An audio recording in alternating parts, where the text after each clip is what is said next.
Today we're talking about sustainable development. This is a crucial concept. I think it's crucial for the world. But what does it mean?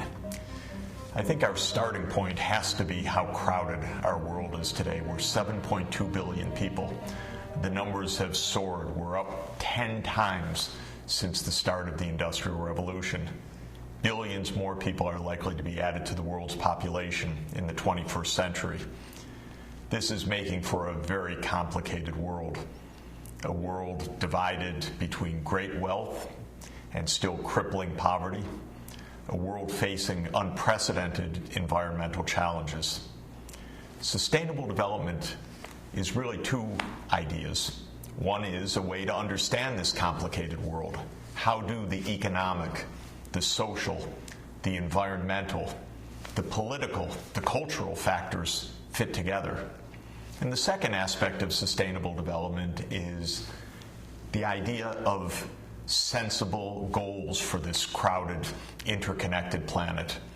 How do we make the world both prosperous, fair, and also environmentally sustainable so that our numbers and our economy don't overrun the physical planet itself? That's really the aim of the study of sustainable development, to understand the world and, of course, to help improve the world. And we need to get into that complexity.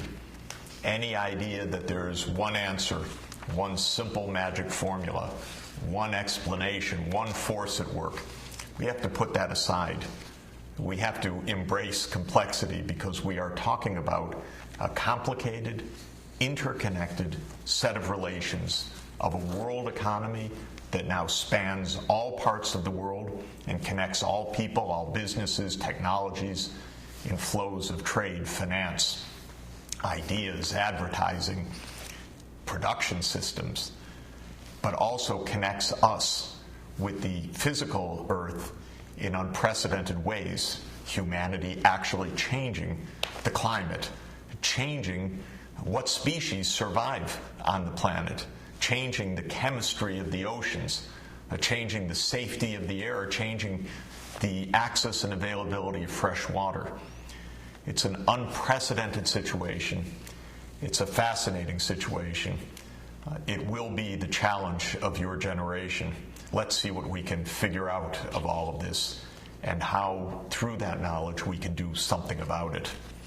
Have a look at this remarkable piece of technology, the maglev in Shanghai, which carries people at speeds of more than 200 miles per hour, more than 400 kilometers per hour, to and from the city and the airport. It's a magnificent piece of technology, a product of joint work of major leading engineering companies from Europe and those in China. It's been operating for the past decade. It is a kind of model of what sustainability can mean in the future, because if electric trains, these magnetic levitation trains, or fast intercity rail based on electricity, are powered by clean electricity, then we have a way of helping people to move, helping goods and services to move in a way that's safe for the environment. And technology is exemplified by the maglev is definitely one way forward. But we also have to realize that not all the world right now is in the state of traveling to and from the airport in magnetic levitation. Let's look at another remarkable city, another great city in many ways, but crowded beyond belief, the city of Dhaka. You see crowds bustle and actually a kind of transport you can hardly find anywhere else in the world. I've experienced it. It is astounding to ride in a bicycle rickshaw or one of these buses on this incredibly crowded path. thousands and thousands of people walking to and from work, life out on the streets. What are we really seeing here? First, we're seeing one of the most crowded places in the world. We're seeing an example of the incredible rise of global population. Bangladesh is a country now of around 160 million people. That's more than 4 times the 37 million people in Bangladesh in the middle of the last century in 1950. Dhaka itself is one of the largest cities in the world right now, but think of what's happened. In 1965, Dhaka had about 500,000 people.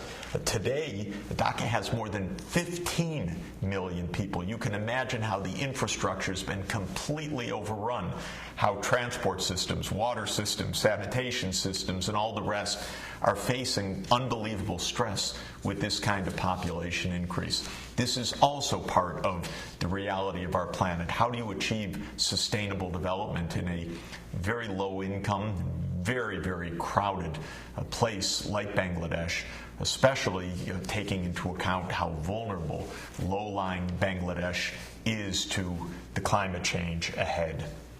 So sustainable development for us, first, is a way to understand these complicated challenges. I think it's useful to think of there being 4 dimensions to that puzzle. There's the economics, there's the societal dimension, how our communities work, culture, civil society. There's the natural environment, and there's our political or governance systems. How do economic, social, environmental, and governance systems interact? The second way to think about sustainable development is not only as an analytical approach, one that takes a holistic view of society, but also as what we would call a normative or ethical approach, identifying goals for society. Sustainable development urges us to have a holistic vision of what a good society should be.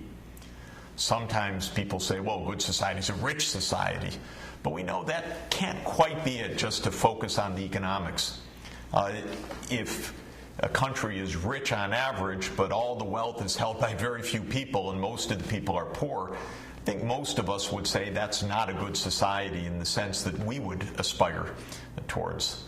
So social inclusion is a second aspect of a good society, meaning that economic well-being is widely shared among different ethnic, religious, or racial groups in a country. It's shared between men and women, so there's gender equality.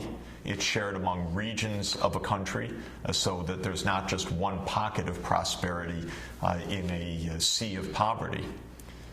A third aspect of what we would think to be a good society is one that is a good steward of the natural environment. We all know that if we break the physical systems of biodiversity, if we destroy the oceans, if we deforest the great rainforests, we're going to lose immeasurably. If we continue on a path that fundamentally changes the Earth's climate in a way that's unrecognizable for us in the way that humanity has developed, we're going to face grave dangers. So from a normative perspective, environmental sustainability certainly seems right if we care about the well-being of our children and future generations. And for most of us, we also care very much how government functions. People living in places with massive corruption, with lawlessness, where the politicians are not to be trusted, where government services are not fair, where there's massive discrimination, insider dealing, and so forth. This creates a lot of unhappiness. All over the world, people feel happier and better when they can trust their government. But unfortunately, in many places in the world, people don't trust their governments to be honest, to be fair, even to keep them basically secure. So from a normative perspective, we could say that a good society is not only a wealthy society, but is one that is prosperous and inclusive, environmentally sustainable, and well-governed.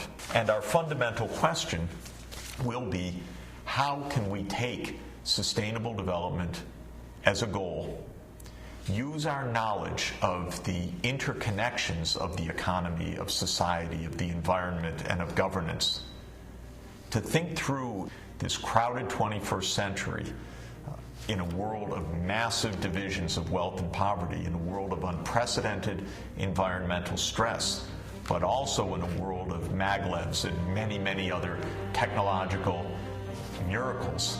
How can we find our way through this century to produce prosperity that is inclusive, that is sustainable, and that is according to decent governance with rule of law, transparency, and accountability?